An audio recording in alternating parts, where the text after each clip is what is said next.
ini yang kadang-kadang dapat dikatakan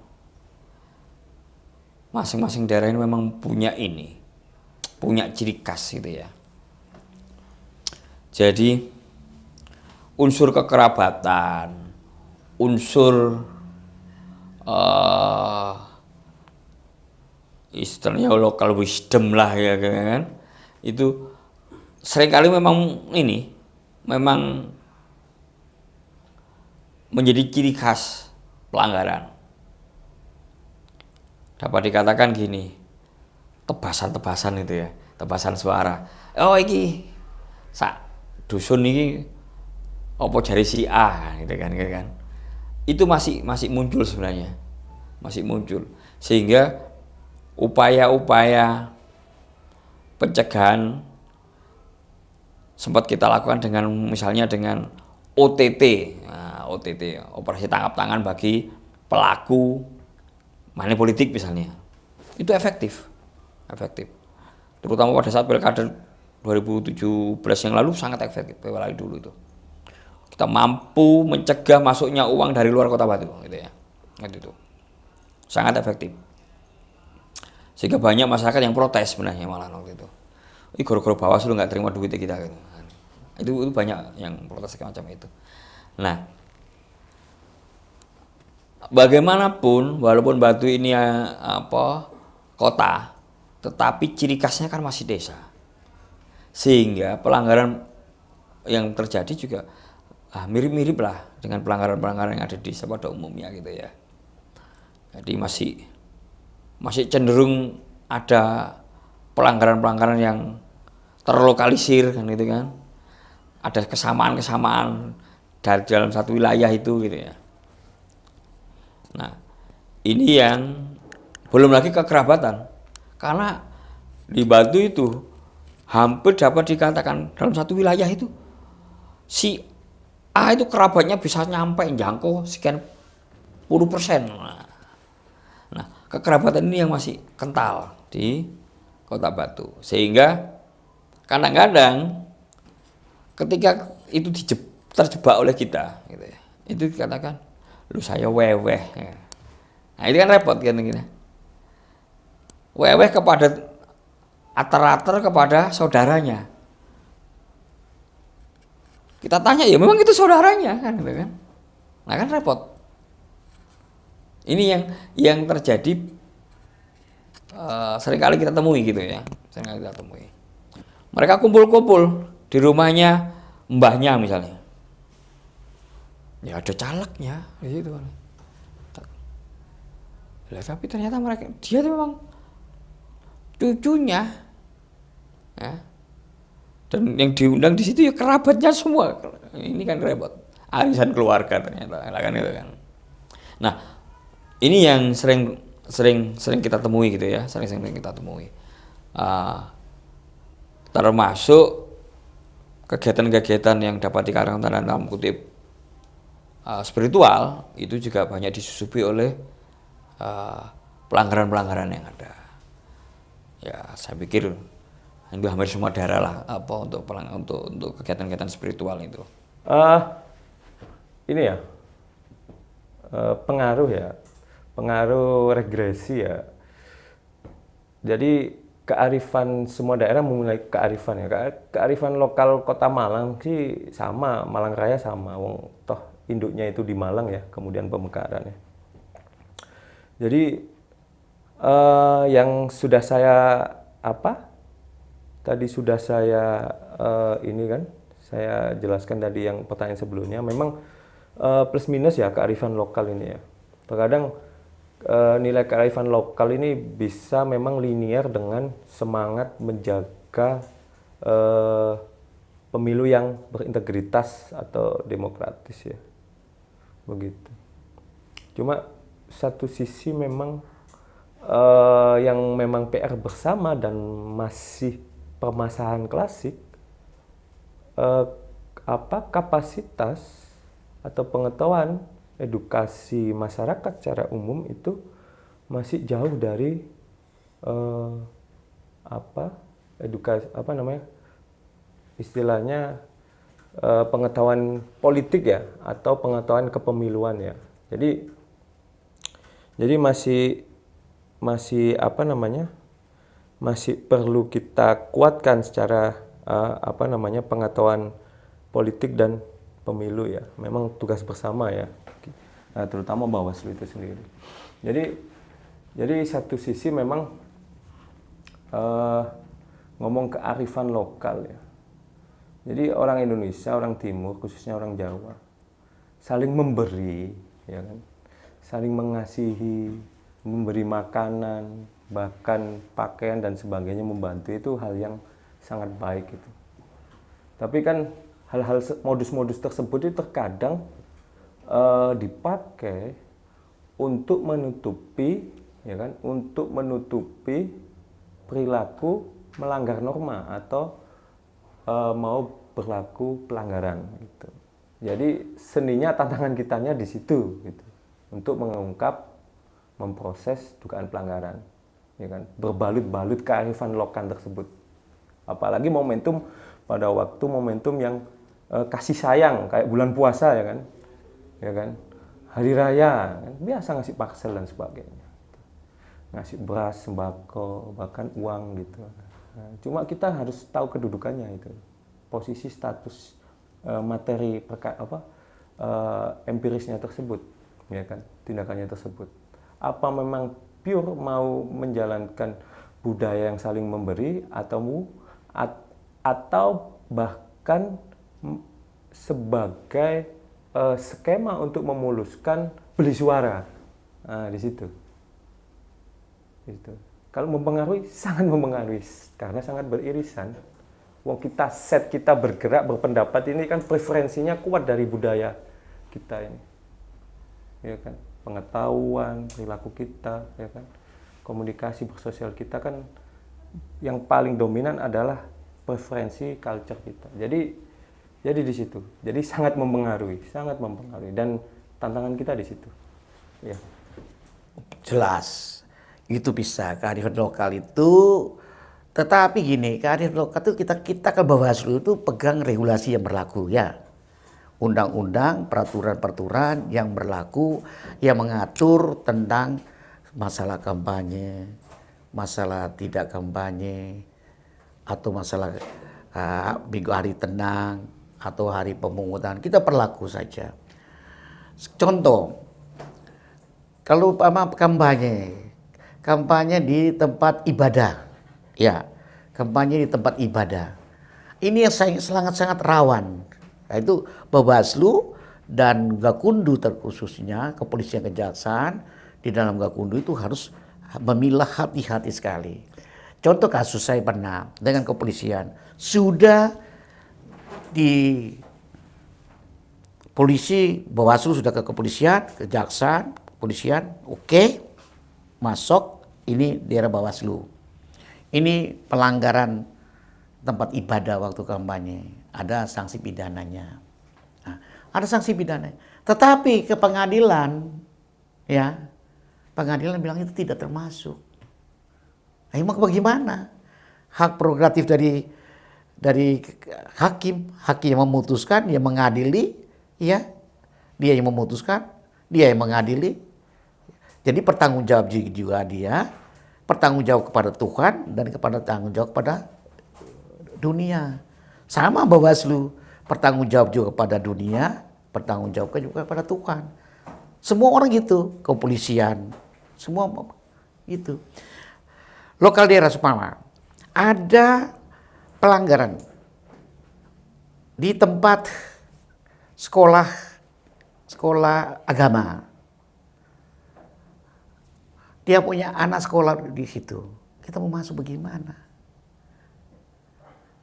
Dia malah kampanye di tempat, saya kira saya mau sebutnya tidak enak. Jadi saya di tempat sekolah agama.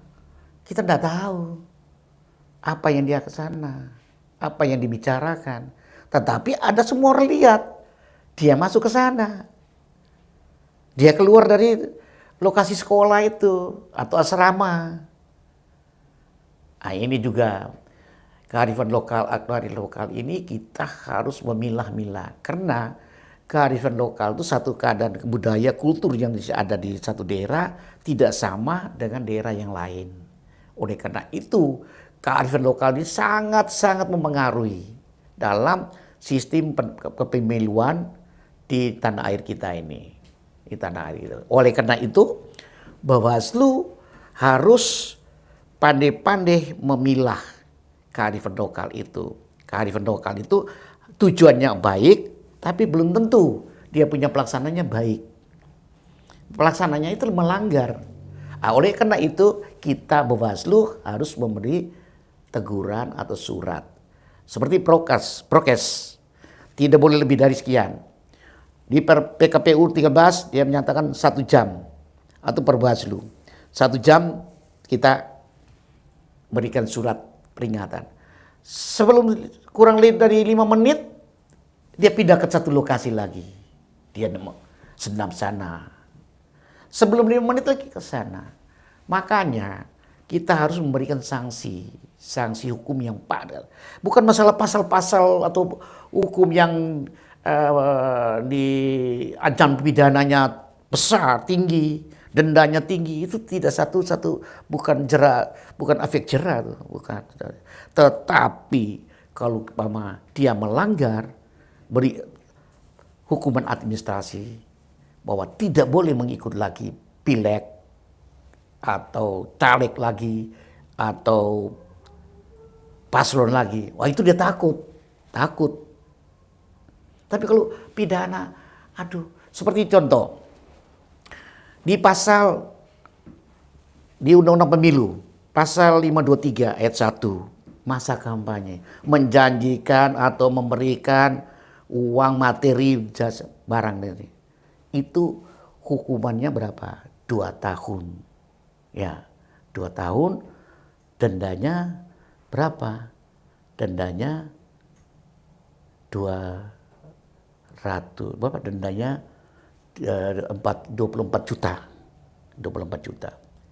Tapi di ayat 2-nya masa tenang itu 48 juta dendanya. 48 juta, terus denda itu 72 bulan. 72 bulan berarti sekitar 5 tahun ya, 5 tahun. Berarti sudah bisa ditahan 5 tahun. 5 tahun. 72 bulan. Itu 26, 36 bulan. Tetapi di dalam pemungutan suara itu 4 tahun ya, 4 tahun. Kalau di pileg itu bulan. Kalau di sana tahun itu kalau di pemilu pilkada bulan. 2 tahun ya, dendanya 24. Itu masa kampanye. Terus di 4 masa hari tenang 4 tahun. Dendanya 48 juta. Terus kalau hari pencoblosan diberi janji, diberi uang, itu 36 juta. 36 juta. Dan 36 bulan.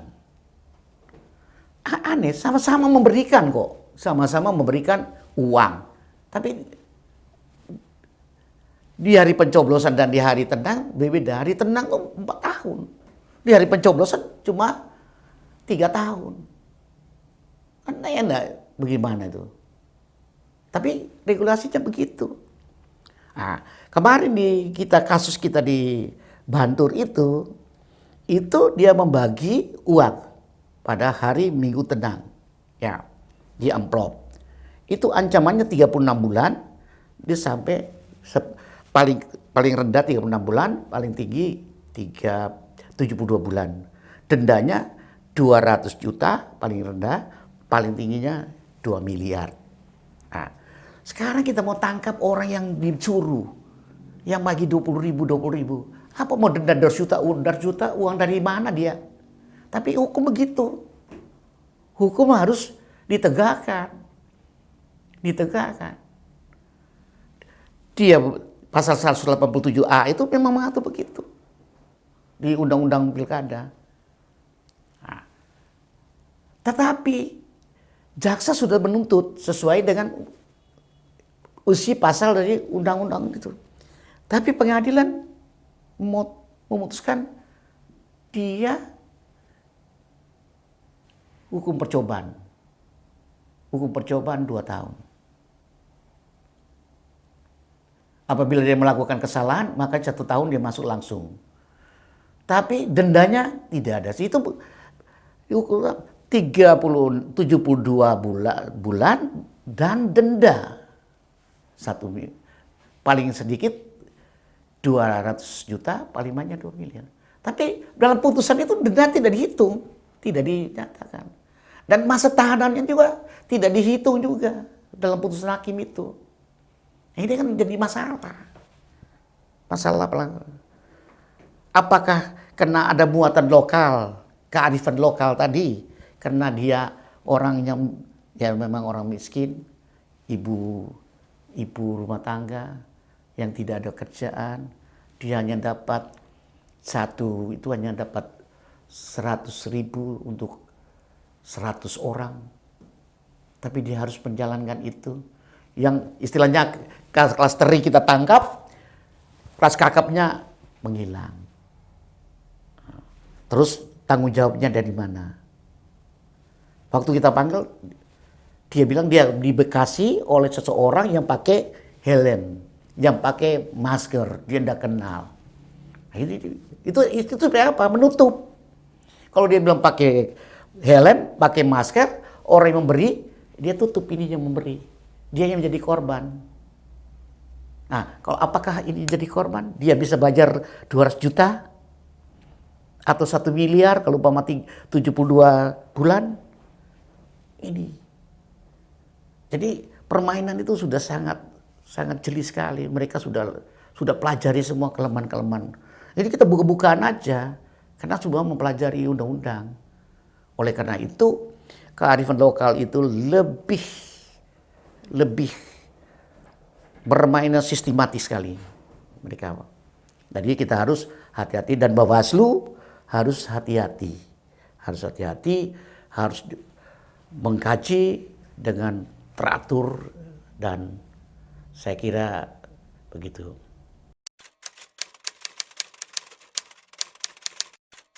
Ya, harapan Bawaslu semakin ini ya.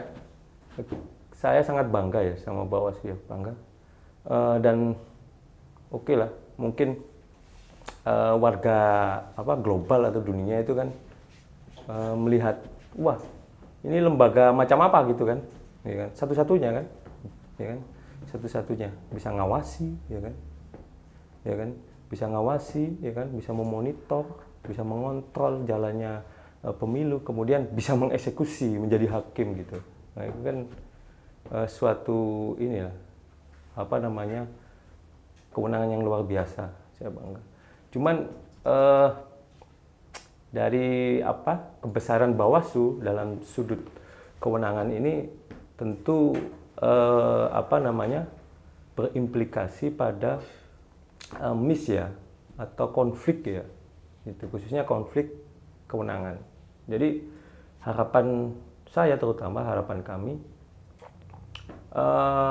ini pas waktu momen prosesi pergantian pimpinan di Bawaslu RI ya. Semoga nanti perwakilan dari Malang ada yang jadi ya. Amin. Gini, jadi pertama secara internal, setelah kewenangan yang besar itu ya.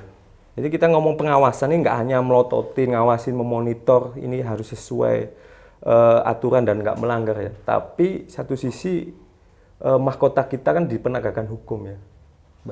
Bahkan bisa mengeluarkan putusan ya, gitu kan, baik terminologi pelanggaran maupun perselisihan atau sengketa ya, proses ya.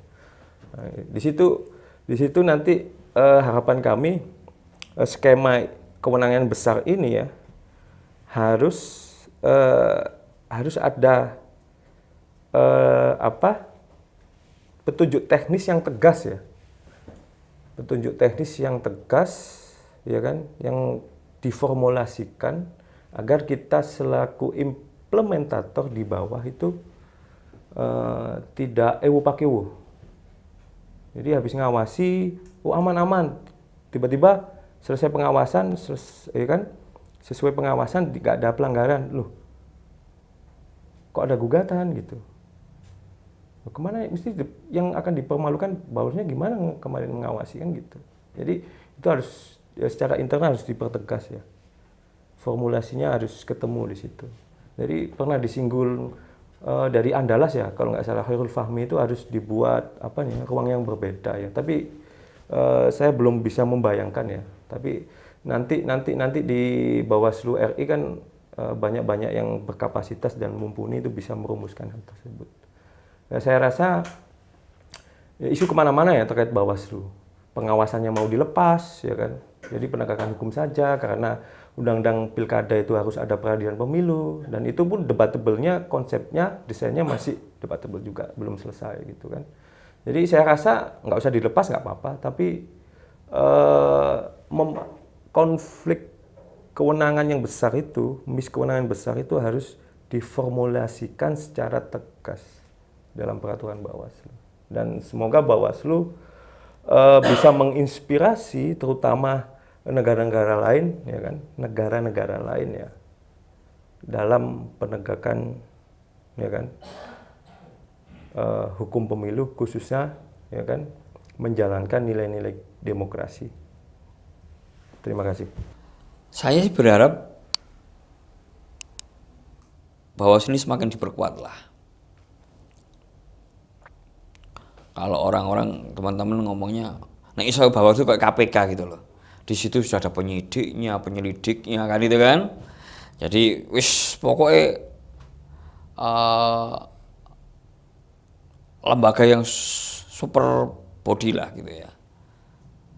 Tapi kan semua juga tergantung kepada keputusan politik toh. Karena undang-undang pemilu ini sering ini baru kali ini baru nggak dirubah kan itu kan. Biasanya kan 5 tahun sekali dirubah. Nah, tapi kemajuan sebenarnya ini sudah bagus. Kalau bisa nanti lebih dikuatkan lagi posisi Bawaslu sehingga kita bisa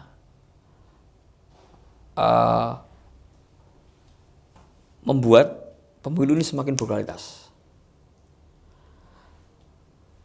Tapi memang ya kualitas pemilu juga hanya ditentukan oleh Bawaslu sih.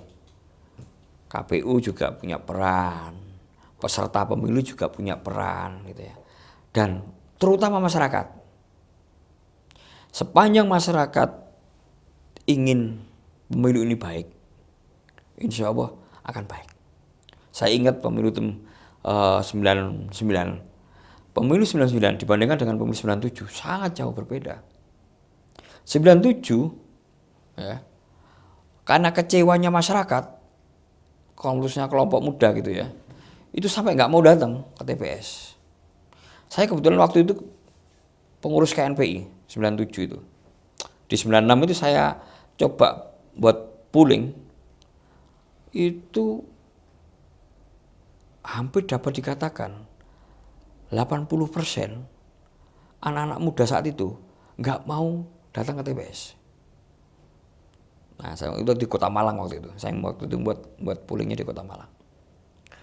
Efek dari itu kita juga ya karena masih zaman dulu ya. Kita juga rame dengan teman-teman kepolisian, teman-teman intelijen kan itu kan. Bahkan sampai ketua KNPI saat itu yang notabene anak wali kota sampai diungsikan gara-gara hasil polling semacam itu. Tapi kita bisa tahu mana pemilu yang benar-benar masyarakat itu dengan intens, nggak ada duitan, nggak ada apa-apaan gitu ya. Ada kampanye di sana semua datang, ada kampanye, ya senang aja. 97 orang semua turun jalan, tetapi satu kampanye satu menghadapi kampanye kan itu kan.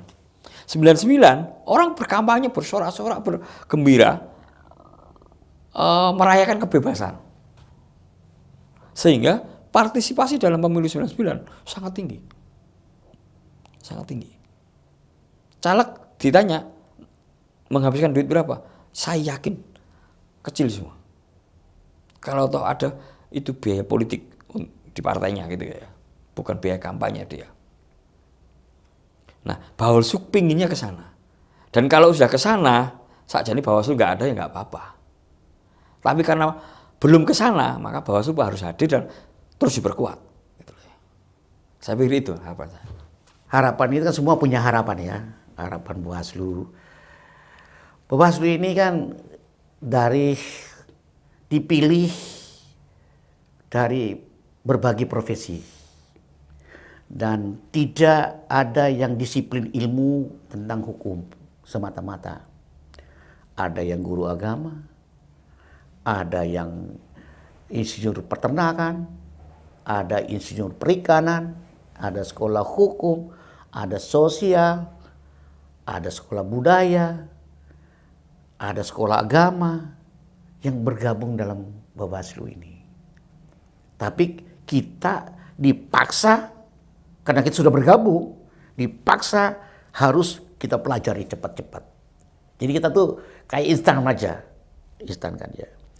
Oleh karena itu, kalau harapan saya untuk ke depan, sebaiknya Bawaslu itu, menjadi anggota Bawaslu itu, paling kurang itu separuh sarjana hukum yang dalam bidangnya masing-masing. Ada ketatanegaraan, ada bidang perdata, ada bidang hukum, dan separuhnya juga dari ini. Ini harapan saya ya. Tetapi bukan saya karena saya sudah umur gini saya tidak jadi Bawaslu lagi, bukan. Supaya Bawaslu itu profesional. Bawaslu itu profesional. Itu. Atau kita sementara di dalam Bawaslu kita mengikut kuliah. Diberi izin kuliah hukum supaya kita bisa menjadi bekal. Itu bisa. Satu jalannya ke depannya, oke, kita diambil dari berbagai disiplin ilmu. Tetapi kita diwajibkan untuk kuliah hukum. Supaya kita bisa mengetahui tentang masalah hukumnya. Nah, karena pandangan hukum itu akan berbeda pandangan dengan orang sosial. Pandangan hukum akan berbeda dengan orang politik. Pandangan hukum itu akan berbeda dengan orang latar belakang agama. Pandangan hukum itu akan berbeda dengan orang yang latar belakangnya pendidikan. Nah, jadi sebaiknya ke depan anggota Bawaslu, paling kurang Bawaslu di kabupaten atau provinsi atau di pusat, paling kurang tuh harus mengikuti pendidikan hukum di Fakultas Hukum. Nah, itu supaya dia mendapat bekal-bekal tentang analisa hukumnya. Gitu. Sedangkan di Panwaslu kecamatan, itu pun kita harapkan. Saya harapkan bisa ada yang sarjana hukum. Karena mereka bisa menilai ke satu kasus. Oleh karena itu, harapan saya ke depannya itu, Bawaslu jangan sampai orang menganggap tidak profesional. Ya, melakukan, karena saya ini punya akses ke kiri. Kenapa? Di Bawaslu itu, di satu kota kabupaten itu kenal semua. Pejabat pun saya kenal, ya, semua saya kenal. Terus saya akan berpihak kepada mana? Kalau saya tidak punya pendirian, saya itu tidak integritas, berarti saya bisa diomong-ambing, mengikuti yang harus kemana. Tapi kalau saya profesional, saya akan pegang regulasi yang berlaku. Nah, regulasi, peraturan, ketentuan undang-undang yang berlaku ini saya harus pegang. Walaupun saya dikritik seperti apapun. Ya. Kenapa?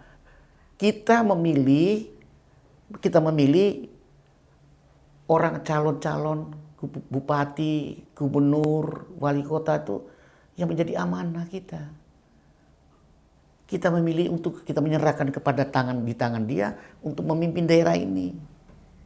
Kalau kita tidak punya prinsip begitu, berarti kita tidak bisa menghasilkan, mencetak pemimpin-pemimpin yang berkualitas dan mengayomi semua orang. Bukan mencari keuntungan pribadi. Memang kita tahu, pilkada itu tidak sekecil uang keluarnya. Uangnya banyak keluarnya. Tetapi bukan uang semata-mata. Uang. Kalau sudah nasibnya, atau orang Jawa bilang terahnya dia, sudah bahwa dia itu jadi bupati atau wali kota, mau lari kemana? Asal dia mendekati konstituennya yang dengan baik. Dan tidak menjanji-janjikan. Nah, kalau dia menjanjikan, oh kalau saya jadi bupati, saya jadi caleg, nanti saya akan perjuangan kamu gini. Ternyata itu janji tinggal janji. Nanti orang bilang gitu.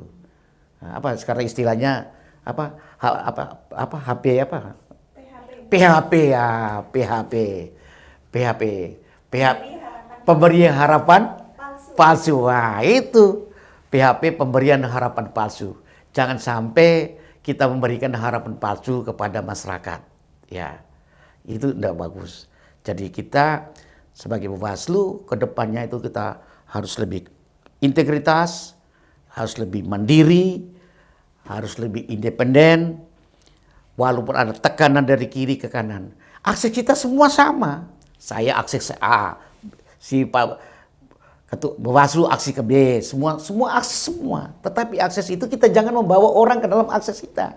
Kita sendirilah yang melakukan akses itu. Nah, sehingga sama saja kita Bawaslu dengan ASN. ASN itu dilarang membawa orang untuk mengikuti dia. Ya sudah dia akses aksesnya sendiri, jangan membawa orang. Nah, Bawaslu juga, Panwaslu dan jajarannya ke bawah semua.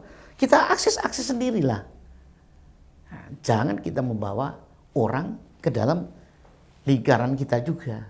Itu kita berhadapan sebenarnya melanggar aturan itu, melanggar aturan. Oleh karena itu, saya mengharapkan ya kepada Bawaslu ke depan, satu, regulasinya harus ditinjau kembali atau dirubah kembali sehingga Bawaslu itu lebih pekerjaan lebih profesional dan berdasarkan regulasi yang berlaku. Kalau regulasi itu abu-abu masih, Bawaslu juga nanti abu-abu. Dia mau kerja bagaimana? Dia melakukan ini salah. Dia mau melakukan ini salah. Karena undang-undang dibatasi. BK undang-undang sudah ada. Dia tidak bisa terobos. Tapi kalau satu regulasi itu tidak sempurna regulasi. Pokoknya ada 80-90% bisa mengatur yang baik. Bawaslu saya yakin akan lebih profesional lagi. Dan Bawaslu akan memberikan kepada masyarakat ini. Itu Bawaslu bersama rakyat ya.